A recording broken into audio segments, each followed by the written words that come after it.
Hello, love. How are you today? I am, as you can tell, at the garden plot, watering again. It's been another 90-degree day, so don't mind all the glisten and all the shiny, but there is a sweet, nice breeze right now that is cooling things down a little bit, and so I'm just gonna sit here and enjoy that for a second. Had a little thought today, as you know I usually do when I'm here, and so today we're going to talk about conquering our fear and how oftentimes our fears are much bigger, right, than they are in actual reality. So when I got this garden plot, I was told that the side that I am on, the side that my plot is on, I can expect to see snakes. For those of you who don't know, I have a fear of snakes that stems back to an encounter involving 5-year-old me on a big wheel. So that's supposed to keep the snakes away. The plot next to me has these wonderful ribbons that are up, and that's one of the sounds that is in theory supposed to keep the snakes away. And I guess today there were just some yummy little things starting to pop up in the plot here, or some animals underneath the soil that I can't see that the snake was after. So anyway, my fear stems from 5-year-old me riding on my big wheel down my grandparents' hill, running over the tail of a copperhead that then pops up in my face, right? Fangs, the whole thing, ta-da-da.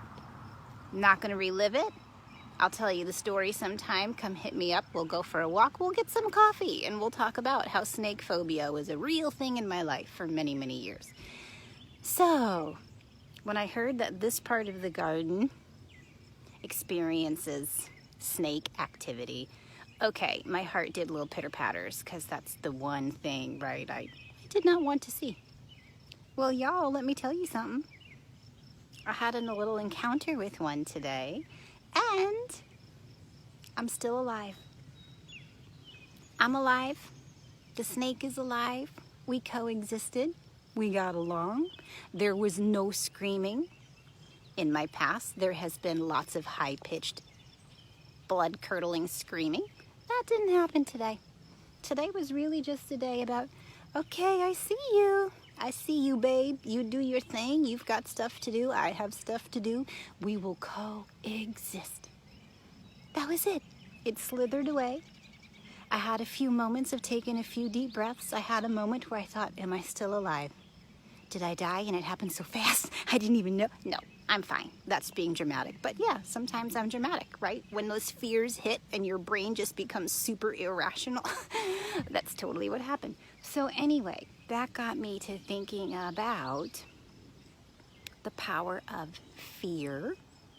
And as we've been working these last few weeks of identifying the root of the weeds that are in our mind and the chatter that's in our head and where some of that comes from, well, as we're doing this deeper work of soul care, and as we're doing this work of reflection within and intentionally digging into those spaces and those things and those experiences and those voices that we've internalized, and they've locked themselves in these these ruts in our mind, and then, well, yeah, and then these weeds with these long roots kind of sink in, and it continues on this path of self-doubt, self-negativity, whatever it is for you, right?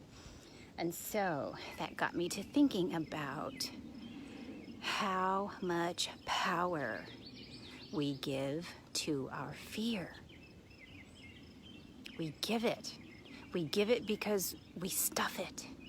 We give it power because we don't want to talk about it.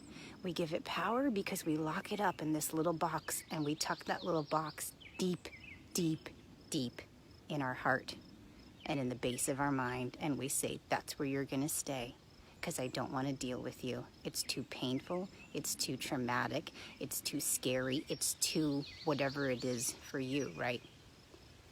And what we don't realize is that until we deal with it, until we open up that box and look at it, until we spend time processing it, until we spend time analyzing what happened around it, until we spend time owning how it has impacted our self-perception, our coping mechanisms, the way that it plays out in our life, because it is.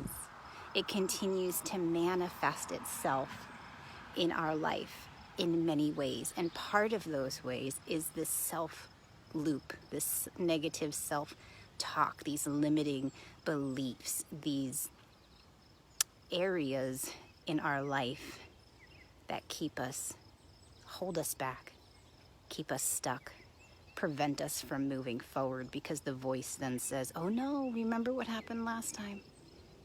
Oh no, if you take a step and do X, then Y is gonna happen, right? Part of that's your ego. Part of that's your ego, whose job is to protect and keep homeostasis and to keep you in comfort, even if the comfort is not always healthy.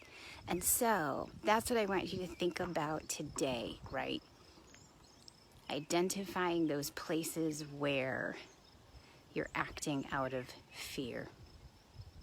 I want you to journal about those. I want you to write those down, because in the next video, we're going to talk about how to process through them and what you can do once you identify that it's fear that's at your root, right? So, lots of good stuff is happening. Hang in there.